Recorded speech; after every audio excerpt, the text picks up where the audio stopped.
mentally strong. It's a wonderful, wonderful interview we're hoping to have with her right here on the show. And after that, as we promised, thank God, it's Friday. We bring you the ultimate weekend planner. Pushpa 2 is smashing box office records, and new OTT drops are going to be there to binge this weekend. What are they? What is there to look forward to? And of course, the magical magnetic fields in Rajasthan. We tell you a little bit more about the acts to look out for, to enjoy right here on the show. And after that, we also bring you a wrap of everything that's taken place this last week in the entertainment world. So, right from Vikrant Massi's big shocker to a wedding we saw take place recently that had everyone talking, to other big developments across the film industry. We're going to tell you that and more. First up, just a thought to start your day with. How much time do you think you spend on your phone daily? You know already that there's a way to actually check it. Open your phone, go to the settings, see the time that you've actually spent. You can see your screen time on most phones that are out there today. Now, studies show that the average Indian spends 7 hours per day on their screens. A significant chunk of that is actually dedicated to social media platforms like Instagram, like Meta. All of these are Reels. YouTube now has Reels too. India is the largest market for Instagram Reels. It boasts over 8 crore content creators. And this isn't just a passing trend. It seems to be more and more a lifestyle choice. It's one that experts are saying is actually a crisis brewing quietly, affecting our health, affecting our attention spans, and even affecting our new lives. Now, the study that so excited us here on the show, one that we thought was worth bringing to your focus, is actually a new study that's been done. It's been done by King's George Medical College in Lucknow. And this study has revealed that excessive screen time is causing a surge in chronic pain disorders and more severe issues. So you have issues like cervical spondylosis and even strokes. Now, what's worrying is how these issues are not just impacting old, they're also impacting younger people. You have cases of cervical spondylosis.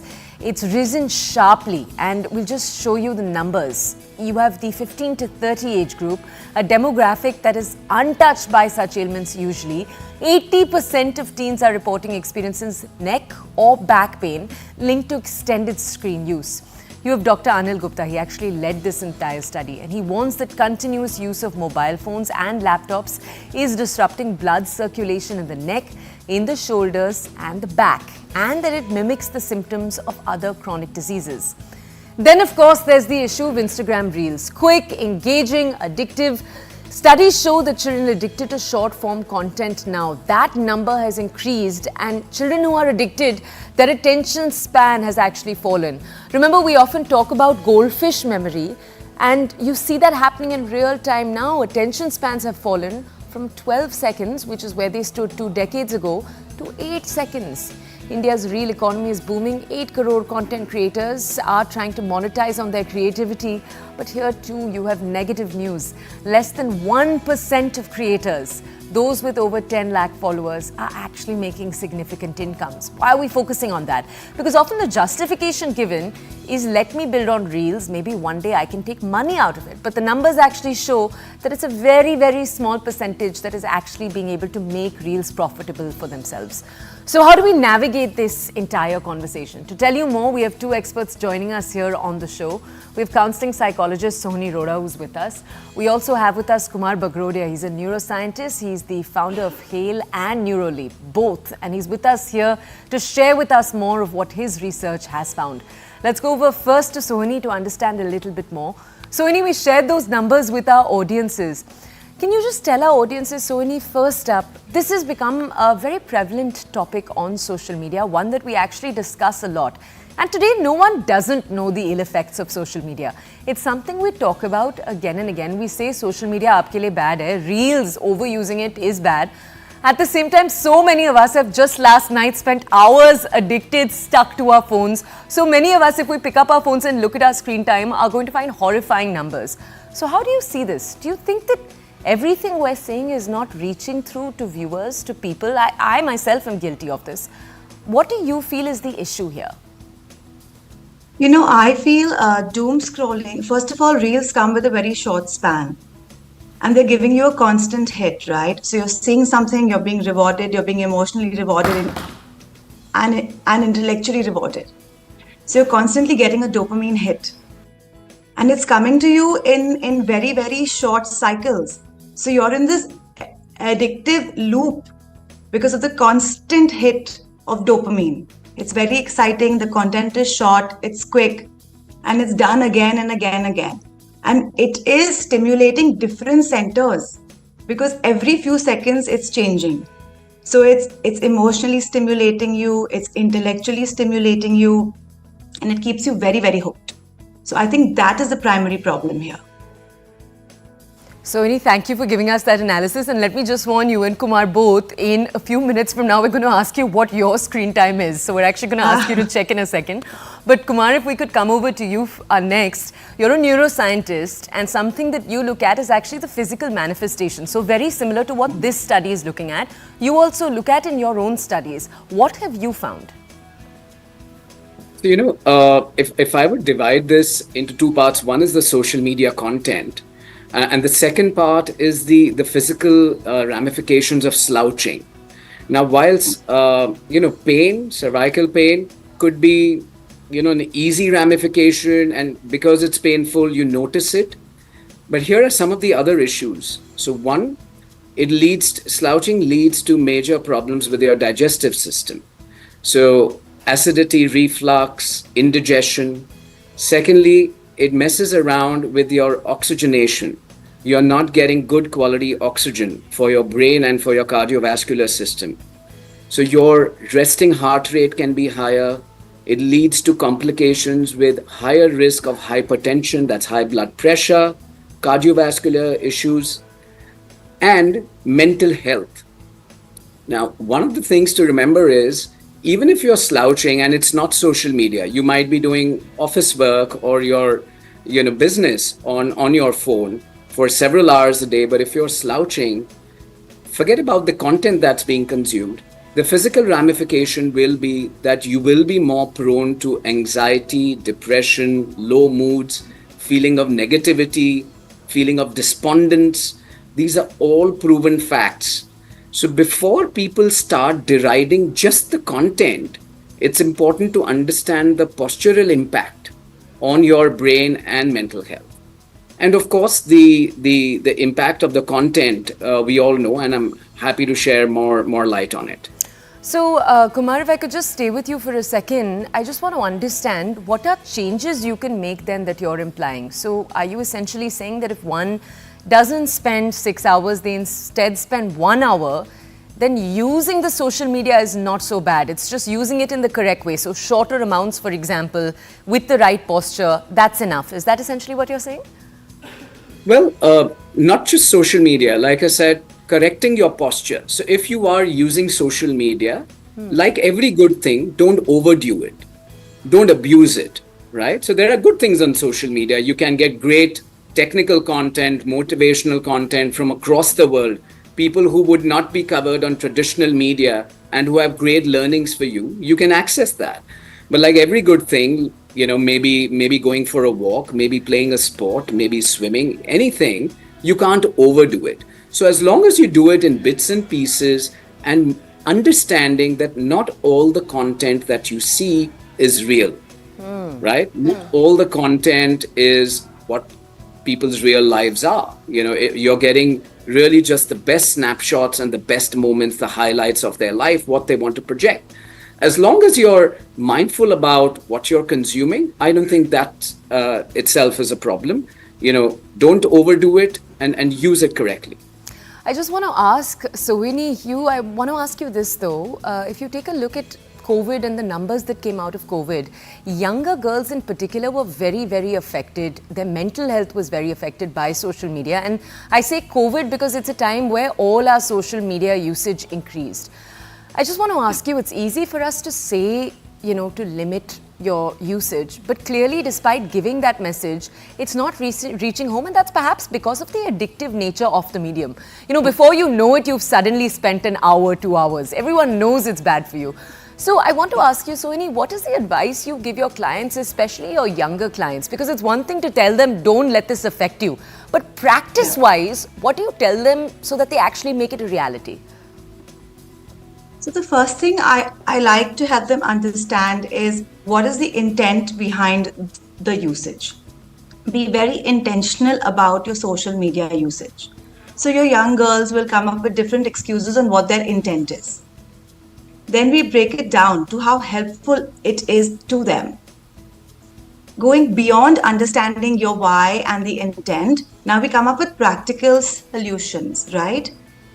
What is gone in our world? We have lost outdoor time.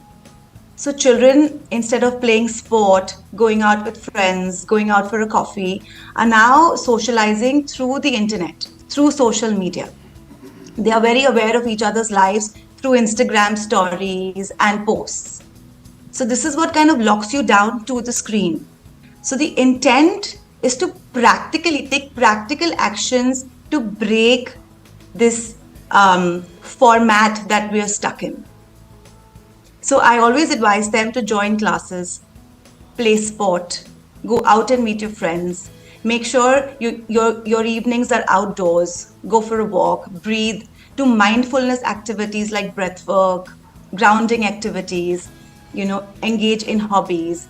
So I consciously help them find aspects of themselves that take them away from the screen. I want to ask you, Sohini, because I worry a little bit about this, that when younger women who are at 13, 14, 15 are being able to reach social media, are being able to reach Instagram, and are being rewarded in the form of likes so early on, it's difficult because it's possible that it may lead to a reassessment of one's priorities. So the roles and the roads we were traditionally told to take, for example, education, career, when you have quicker appreciation happening through the form of likes, money potentially being something you can get, with brand partnerships, etc. It's tricky to not walk down that road. So what do you tell younger women who say that, look, I can get financial independence much quicker, and it's not just financial independence, I can get potentially large amounts of money through pursuing this road. Instagram is in a sense encouraging me too. Why are you advising any different? What do you tell them then? First of all, it's the instant gratification that takes you down that road. You're instantly being rewarded, right? Like, I do some makeup on, I take a picture, I post a story, and I'm instantly being rewarded. I don't even have to step out of my home. So that also becomes extremely addictive because it's a instant confidence booster. But it comes down to self-awareness. We have to learn to become self-aware. We have to understand at the end of the day and teach our children that your education matters. Look at the macro picture. This is very, very micro. There are a lot of influencers who have committed suicide, who engage in self-harm, who are addicted and develop personality disorders because of the platform. It also breaks your confidence because what you're seeing is not always real. So it causes a lot of mental health disorders. So firstly, we need to bring this reality in front of our little girls and boys, I'd like to say, and show them that the internet is not the real world. The real world is where you are at and who you are. I think so that's the first realization that we have to bring in. The at boys was a very important addition. I want to agree with you there. Let's just go very quickly to both of you now. Kumar, we'll come to you first to understand the question I warned that we'd be asking a little earlier. How much time are you spending on your phone? If you can pull it up, show it to us, and also just tell us what are the practices, Kumar, we'll start with you, that you've implemented in your own life to make sure, because you're someone who, like Sohini, you're both using social media for work too, to promote the work that you do. So how do you maintain that balance? And Kumar, are there any physical practices that you make sure you follow when you're using the computer, the phone for long hours? So to be honest, my screen time is a lot because I tend to do a lot of reading and research on my laptop, sometimes on the phone as well. My social media time is a few minutes a day. Wow. Literally, about 9 or 10 minutes, which is largely on LinkedIn and Twitter, a little bit on Instagram. But my social media is minimal. I thankfully I'm not susceptible to doom scrolling at all. So I don't engage in all of those practices. It also helps that I run NeuroLeap. So we actually help people de-addict themselves from any form of addiction, whether it's gaming, social media, alcohol, smoking, all of that. So it helps to know, after seeing about 19,000 people's brain scans, as a neuroscientist, it helps me to understand what not to do. One of the things I would suggest is actually doing a lot of stretching throughout the day. So if you simply put an alarm on your phone that after every hour you're going to take a break, stretch to ensure that your spine is getting the kind of flexible movement for a minute or two, that is really helpful. Also wanting to add, Toya, one of the problems with social media is how it alters the reward system of the brain. Right? And if you understand how it alters it, you can take corrective action throughout the day. So more than just dopamine, it's very fashionable and easy for everyone to just talk about dopamine. But what's really happening is it's changing the reward patterns in the brain. It makes you less patient. It does not allow you to understand that you have to work hard for rewards. You're getting easily rewarded. And the last thing it does is it alters your perception of what really is a reward. So if you're able to understand these 3-4 aspects about social media, you automatically will sort of delve in deeper and say, is this really important to me? That's so illuminating. Let's just go over very quickly to Sohini. We just have a few seconds left. Sohini, can you tell us about your usage patterns and what you personally do in your own life? So I make sure that my life is very balanced. I do my breath work, I do my mindfulness activities, I make sure I exercise, I eat well. I also spend a lot of time on my screen due to my appointments. So my screen time is quite high when it comes to that. But I would like to add that I also do find that my screen time goes high and I engage in doom scrolling when I'm not feeling mentally okay. And that is a time I need to pull myself up and make sure that I mindfully reassess what I'm going through and realign my life. That's awesome to hear, and I'm happy that you figured out a way to keep a balance. Kumar, Sohini, thank you so much for spreading a little bit of knowledge on this topic. Okay, let's move on now from this to something entirely different. These are stories that are taking place in India and across the world.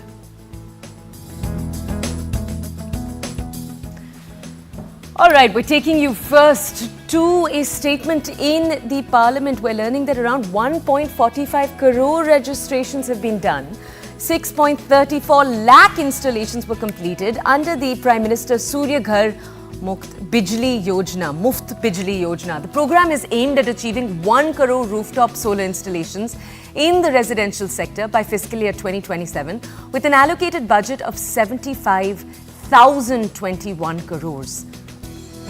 And India celebrated International Cheetah Day with the release of 2 male cheetahs, Agni and Vayu, into the wild at Kuno National Park. This marks a significant step in India's cheetah reintroduction project, aiming to restore the population after 70 years. And online investment platforms are rapidly reshaping the mutual fund distribution landscape. The share of direct plans and systematic investment plan accounts has climbed to nearly 40% from around 21% 4 years ago, indicating that the majority of the new investors are coming in through the direct investment channels. India's housing market is booming, with 2024 projected to be the best year yet. We have more homes worth multiple crores that are expected to be sold across the top 7 cities, driven by the economic growth and infrastructure improvements. Union Minister for State Home Affairs Nityanand Rai informed Rajya Sabha in a written reply that 71,231 new posts have been created in Central Armed Police Forces and Assam Rifles in the last 5 years. MOS Home Nityanand Rai, in a written reply, informed Rajya Sabha that there are many vacancies remaining in Central Armed Police Forces and Assam Rifles as of October 30th, 2024. The money raised by the non-banking financial companies from mutual funds rose by almost 47% year-on-year to 2.33 trillion in October 2024. Sequentially, the funding support by MF to NBFCs rose by 0.3% over September, according to CARE ratings. Experts are calling for a simpler tax system with fewer and lower tax rates as well as a wider tax space as the union budget approaches. We'll take you through what experts have to say. PC Jha, the former chairman of the Central Board of Indirect Taxes and Customs, suggested merging the 12 and 8% tax slabs. On the other hand, experts like Rajat Mohan, senior partner at AMRG and Associates, emphasize the need for broader tax spaces, which will require stricter compliance measures. According to a Niti Aayog Trade Watch report, India's trade performance demonstrated stability and moderate growth during the first quarter of the current financial year. The publication offers a holistic snapshot of India's trade position, combining global demand-supply perspective, sectoral performance, and insights into emerging trade opportunities.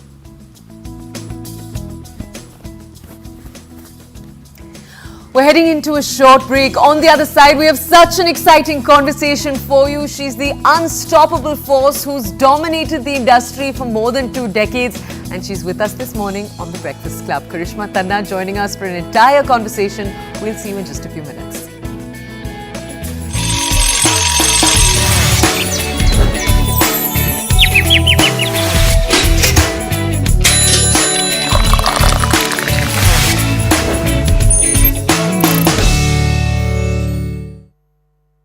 आपके घर के أبطال إدارة العمليات العسكرية الله أكبر والعزة لله روح الصور هاي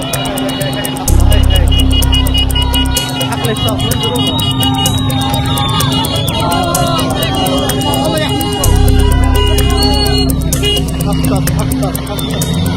الله المدينة أبطال إدارة العمليات العسكرية الله أكبر والعزة لله الله أكبر إدارة العمليات العسكرية حمال مدينة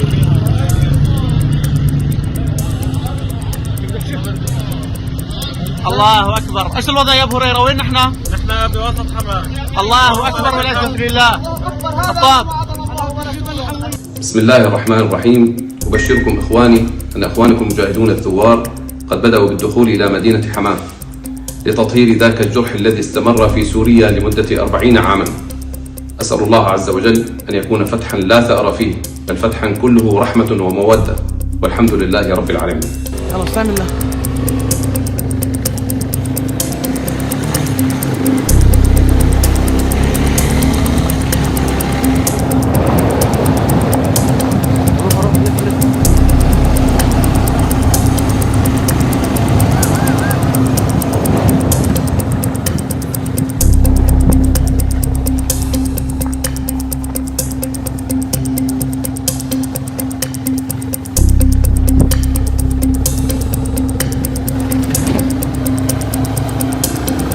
هذه غنائم مجاهدينا في إدارة العمليات العسكرية داخل اللواء 87.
right, next we take you to our person of interest.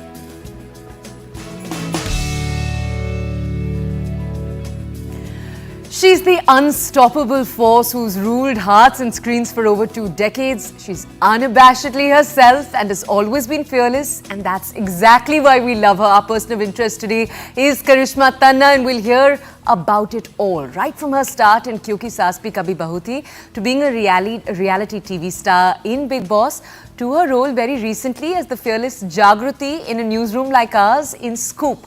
That reintroduced her to a whole new light for all of us. We'll also hear her talk a little bit about her own personal life, her secret to being fearless, and what it actually is. Karishma, welcome, good morning. Thank you for joining us here on the show. If we could ask you first, you've earlier said that you didn't think that you were getting the kind of credit you deserved for how long you'd been in the industry, because you've been here for more than 2 decades. Do you think all of that's changed with Scoop and the recognition, the awards it's getting? My only thing was that after a long time of me being in this industry, I finally got what I deserved. There are two ways to look at it. I might just feel that, you know what, itne saalon ke baad, they took time to recognize my talent.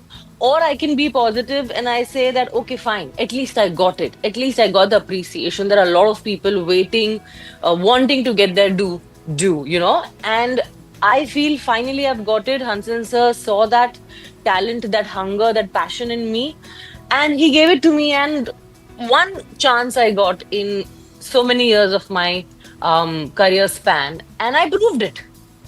I got the first chance and I proved it that, I can, which is a story driven narrative, I can carry on my shoulder. So, yes, to answer your question, the perception has changed. The way industry looks at me, it's changed. It's no longer Karishma Tanna as a glamorous, hot girl. Yeah. It has also become Karishma Tanna is an actor, which is a very proud feeling for an actor to get that validation. We were wowed by your performance. Can you tell us a little bit though about your first audition? We just thought we'd tell our audiences you started with Kyunki Saas Bhi Kabhi Bahu Thi. Tell us the story of that first audition.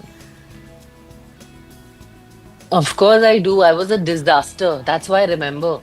A Gujarati girl who has nothing to do with this industry, who doesn't know what is acting. I actually wanted to do modeling because I thought I'm tall, I'm decent looking back in college.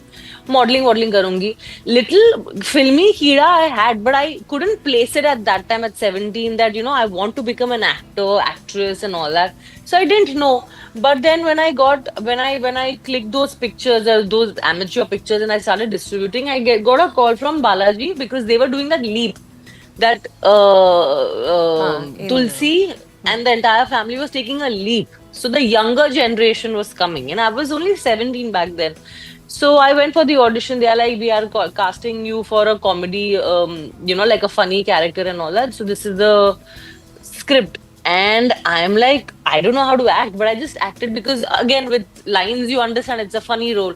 I did it, and you'll not believe, like, the entire cast was there when I was auditioning, right from Ba to Tulsi to Mihir, everybody, and I'm literally, getting like auditioned in front of all of them. So I was anyway shitting bricks. I was like, what the hell is happening? I don't know what is happening. I was fumbling, but that's what Ekta liked.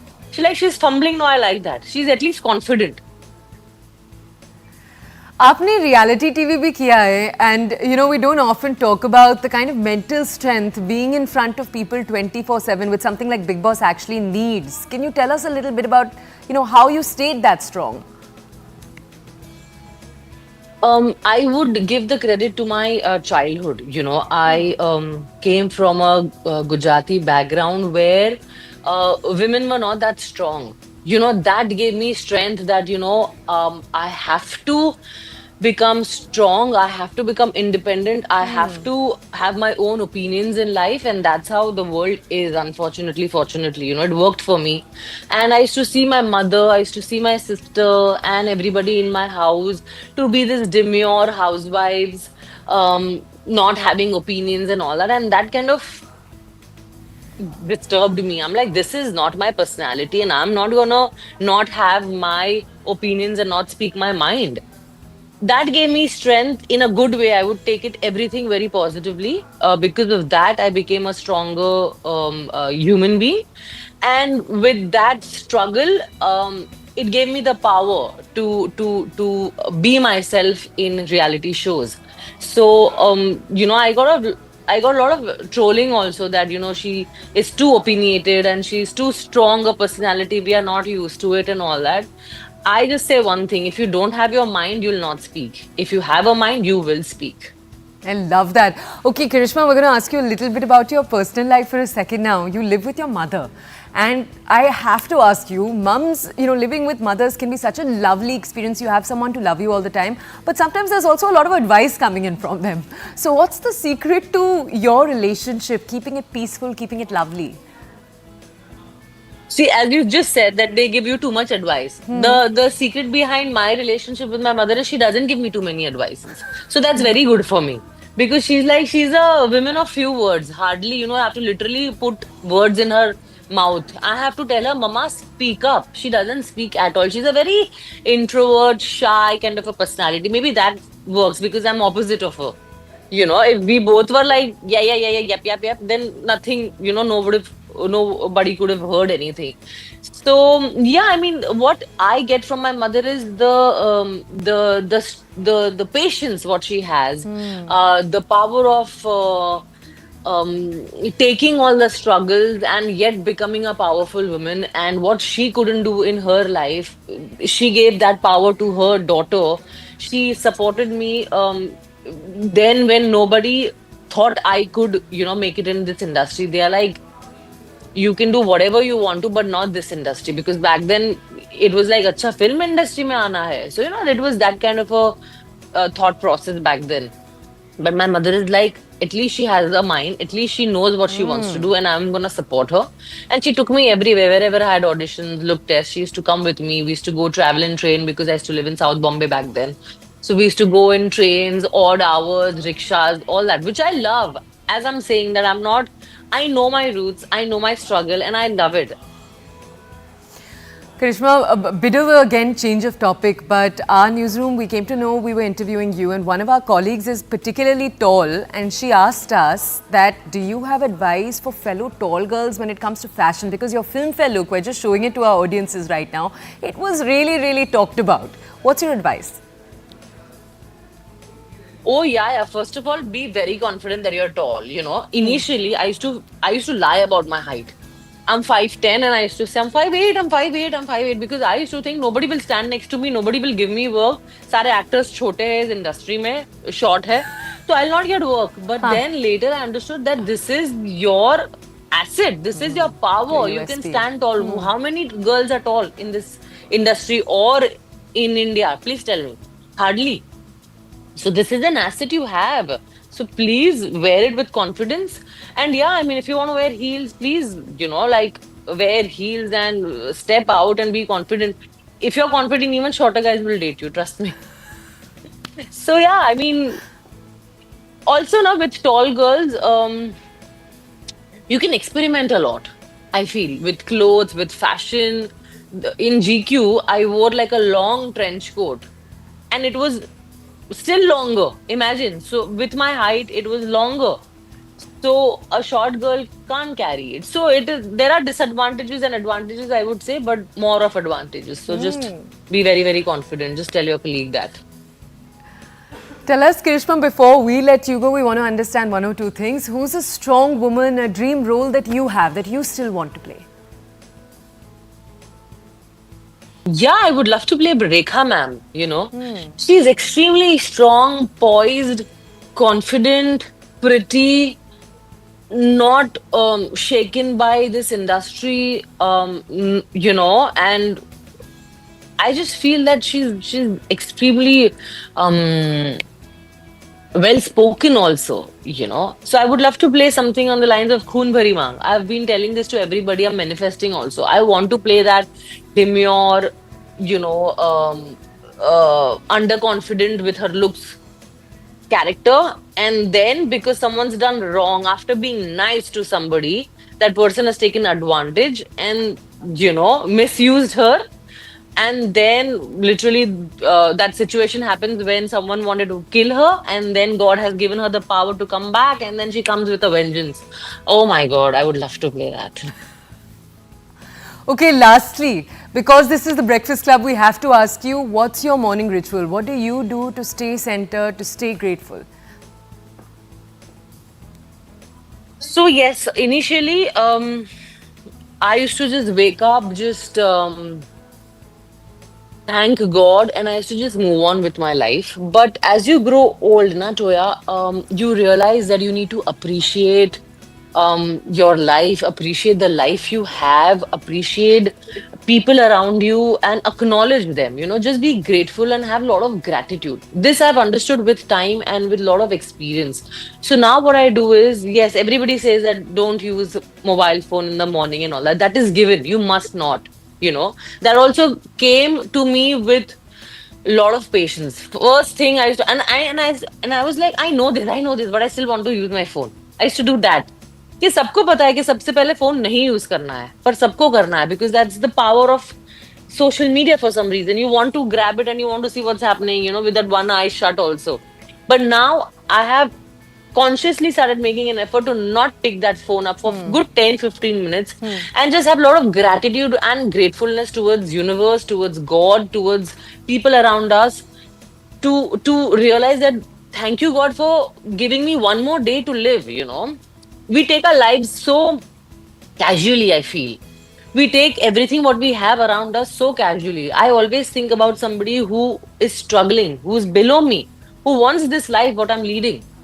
So I thank God for each and everything. I do a lot of journaling also. I've started manifesting, I've started affirmations, I've started talking good about people and myself. And trust me, I see changes. So that's how I start my mornings.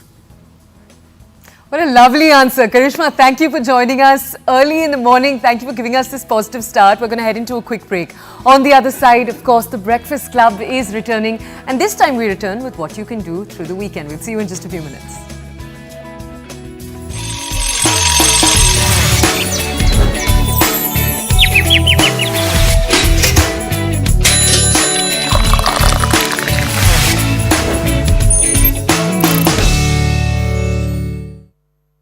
Muthoot Finance. أبطال إدارة العمليات العسكرية. الله أكبر والعزة لله. روح الثور هيك حق الإشراف وين الله يحفظكم. المدينة أبطال إدارة العمليات العسكرية. الله أكبر والعزة لله. الله أكبر. إدارة العمليات العسكرية حماة المدينة.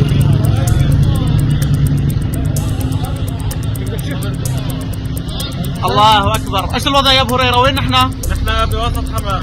الله أكبر والعزة لله. الطاب. بسم الله الرحمن الرحيم. أبشركم إخواني أن إخوانكم المجاهدون الثوار قد بدأوا بالدخول إلى مدينة حماة لتطهير ذاك الجرح الذي استمر في سوريا لمدة 40 عاما. أسأل الله عز وجل أن يكون فتحا لا ثأر فيه، بل فتحا كله رحمة ومودة، والحمد لله رب العالمين. يلا بسم الله.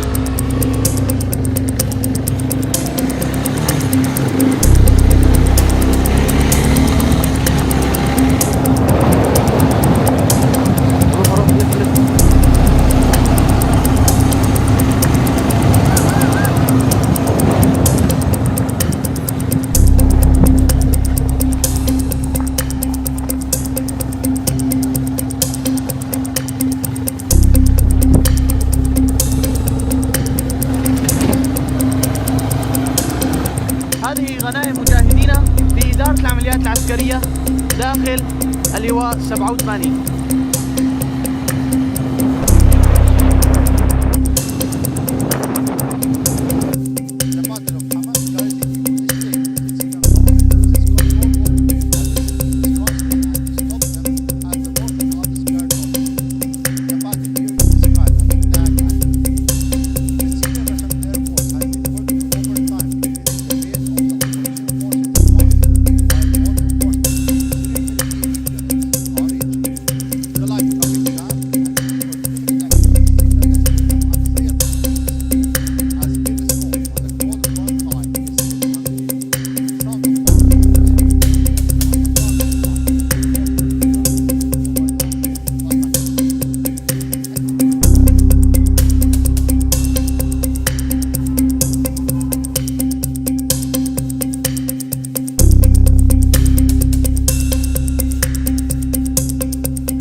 Welcome back. It's Friday and that means it's time for TGIF, our breakdown of what you can do this weekend with Kuhina. Take a look.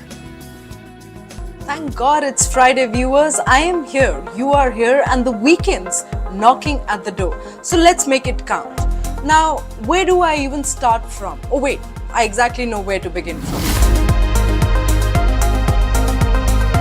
The talk of the town, the rage of the nation, Pushpa 2, The Room. Well, Allu Arjun's larger-than-life blockbuster has already made 125 crore before the premiere night. Let me say that again for the viewers. 125 crore even before the movie had hit the theatres. And the madness doesn't stop there. Well, Pushpa 2 has officially smashed the record for the fastest 1 million ticket sales on an online platform, toppling Kalki, Bahubali 2 and KGF 2's records. Now, trade experts are believing that this is on an average 800 to 1000 crore sensation. And PVR Inox's CEO says we're looking at a footfall of 50 to 60 lakh people in theatres this weekend. Well, translation, every screen in India is going full on Pushpa mode. Oh, and poor Christopher Nolan's Interstellar just got postponed in India to avoid clashing with Pushpa. Let that sink in. Nolan's space saga is stepping aside for Allu Arjun's swag. Who's the boss now?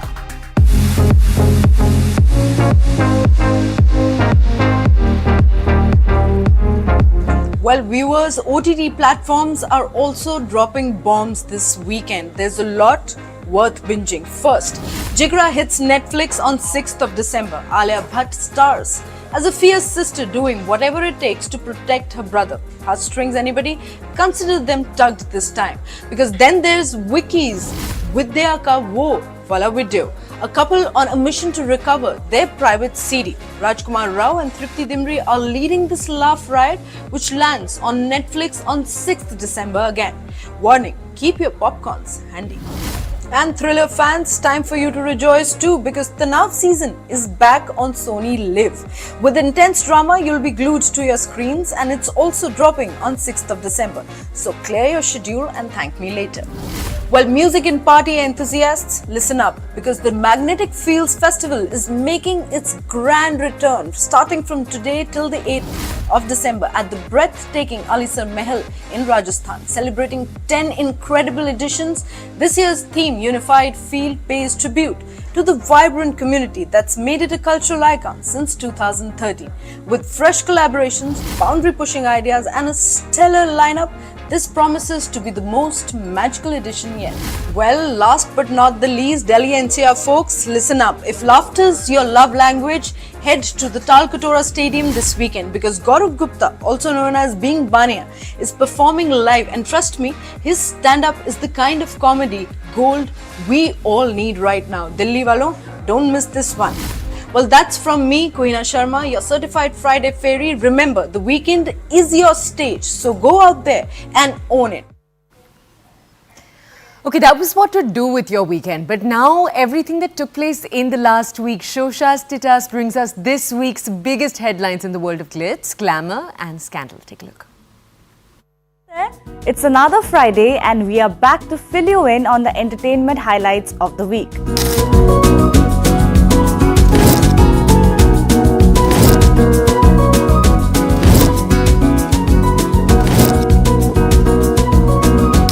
First up, Naga Chaitanya and Sobhita Dhulibala are finally married. The traditional Telugu wedding took place at Akkineni's family-owned Annapurna Studios in Hyderabad. It was attended by PV Sindhu, Nayantara, Ram Charan, Mahesh Babu, Namrata Shirodkar, along with the entire Akkineni and Daggubati families.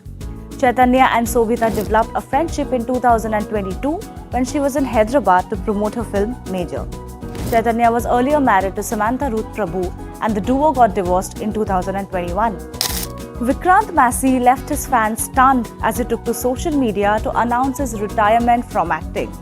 In his statement, he said that it was time to recalibrate his choices and journey as a husband, father, son, and actor, and added that the audience would get to see him for one last time in 2025. While Harshvardhan Rane hinted that it could be a PR stunt, Rashi Khanna and Medha Shankar expressed their shock over Vikrant's statement. Days later, he clarified that he in fact isn't quitting films but is taking a long break as he feels a sense of monotony and to focus on his family and health. Nargis Fakhri grabbed headline after her sister Alia Fakhri has been accused of murdering her ex-boyfriend Edward Jacobs. Alia is charged with first-degree murder, second-degree murder and arson. If convicted, she could face life imprisonment. Reportedly, Nargis found out about the incident through news as she has not been in touch with her sister for 20 years now. Meanwhile, their mother has denied charges leveled against Alia. Comedian Sunil Pal went missing on December 3rd. He had left Mumbai for a show and was supposed to come back home but did not show up. His phone wasn't reachable either.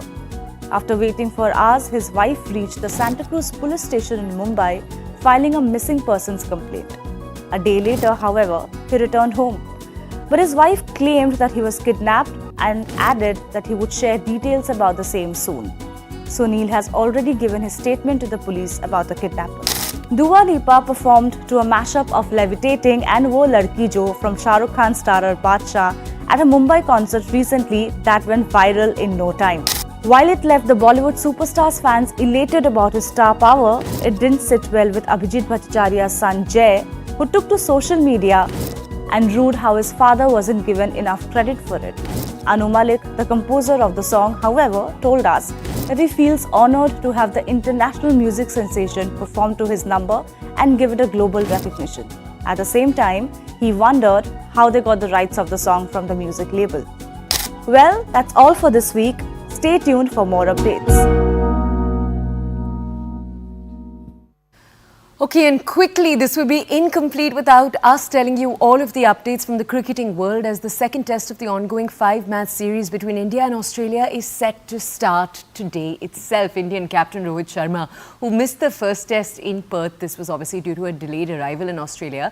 He's confirmed that KL Rahul will be opening the innings and he's going to be playing the middle order. Obviously, it's a very, very exciting match we have to look forward to. Take a look. Well, the Border Gavaskar Trophy is currently underway. The second match is about to start in a day. The match will be played in the city of Adelaide. It's a day and night test match which is played with the pink ball. There has been a lot of hype for this match, and mainly because India has won the first match of the series. They won the first match by 295 runs, a massive margin, something that will give them a world of confidence going into the next 4 matches. Now, there was a 10-day gap between the 2 matches. Indian team, Australian team, they have been preparing well for the pink ball. It's a different challenge altogether. It's not just the color that's different, it's also the characteristics of the ball that's different. Pink ball swings a lot. It really makes life difficult for the batters. So the teams have been preparing. As I said, there has been a lot of hype, and when it comes to the Indian team, there is one big question mark that was looming over the Indian team for the last few days, but now Captain Rohit Sharma has solved that mystery. He has come out and clarified, and that was about the batting position. Rohit Sharma didn't play the first test. He was still in India because as you all know, he became the father for the second time. KL Rahul, Yashasvi Jaiswal, these two opened the innings in Rohit's absence, did brilliantly well in the second innings. A 200-run partnership. Rahul and Jaiswal both looked in phenomenal touch in the first test, and Rohit Sharma obviously came back. He is now there for the second test. He will obviously play. He's the captain of the team. He will play the second test. But if Rohit comes in, then will you break that opening partnership or not? And this was the question mark that was looming over the Indian team. Do you break that successful partnership that did wonders for you, that helped you win a match in Perth? Will Rohit open? Will he play in the middle order? This was something that we all were asking in the practice game, a 2-day practice game, which eventually ended up being a 50-over game each side because of rain. Even in that, Rohit played in the middle order. So that was sort of a hint of what the Indian team is planning. But today, Rohit Sharma in the pre-match press conference came out and said that KL Rahul and Yashasvi Jaiswal will open the innings. I will bat somewhere in the middle. Now, he didn't give the exact number, whether he'll bat number 5, number 6, number 4, it's Virat Kohli's position, but he just said I'll bat somewhere in the middle. So this is a good clarification coming in from the Indian captain. I think it has put or laid rest to all the speculations about his batting position in this game. This is the exact statement of what Rohit Sharma had to say about the opening pair and him playing in the middle order. He said KL Rahul will open. obviously with Jaiswal. I'll bat somewhere in the middle. They batted brilliantly. I felt there's no need to change that now. Maybe in future the things will be different, but personally not easy for me, but for the team it made a lot of sense. So he has very categorically said that it's not easy for me to go back to the middle order position, to go back to number 5. To remind you viewers, he started his career playing in the middle order. He was pushed to the opening slot in the white ball game in 2013, then in red ball game in 2019, and since then he has been opening for the Indian team across formats. This is after years now that he will play in the middle order. So he said it won't be easy for me, but it made a lot of sense for the team, and that's why I am doing this. So hopefully that works out for the Indian team, for Rohit Sharma himself. He gets to play some serious knocks in Adelaide and also going forward.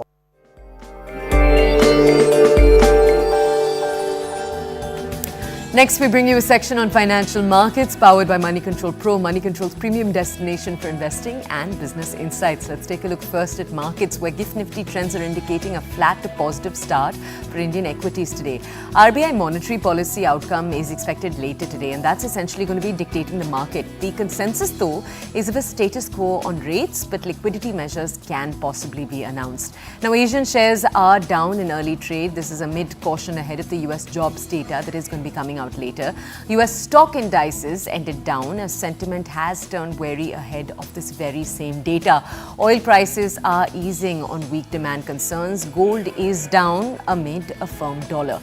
Let's take a look next at a sector in particular. Healthcare service outsourcing is a promising market. Companies operate a multi-shore service delivery model. Clients are health insurance companies and also providers. You have hospitals, clinics, diagnostic centers that count amid these clients. Now, key drivers for outsourcing remain the rising administrative and clinical costs for participants, particularly in US healthcare. You can log into Money Control Pro to find out more about this entire sector, India's healthcare sector, and various actionable insights on the market. It's the premier destination for all investing views and insights that you're ever going to need, brought to you by Money Control.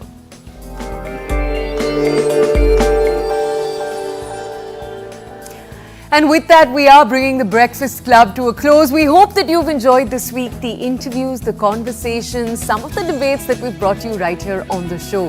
You can catch us once again on Monday. We won't be there, but on Tuesdays, Sonal will be joining you right here from the Delhi studio. We'll see you in just a few days.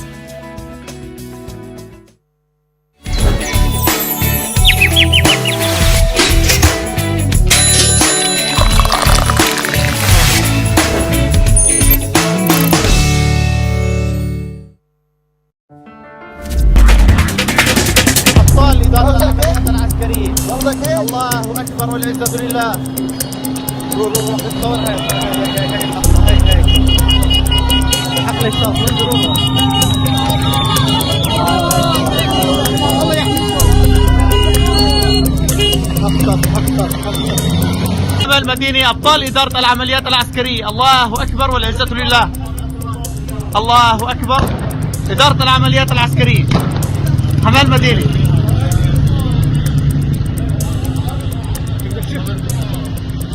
الله أكبر. إيش الوضع يا أبو هريرة؟ وين نحن؟ نحن بوسط حماة. الله أكبر والعزة لله. الطاب. بسم الله الرحمن الرحيم. أبشركم إخواني أن إخوانكم المجاهدون الثوار قد بدأوا بالدخول إلى مدينة حماة لتطهير ذاك الجرح الذي استمر في سوريا لمدة 40 عاما. أسأل الله عز وجل أن يكون فتحا لا ثأر فيه، بل فتحا كله رحمة ومودة، والحمد لله رب العالمين. يلا بسم الله.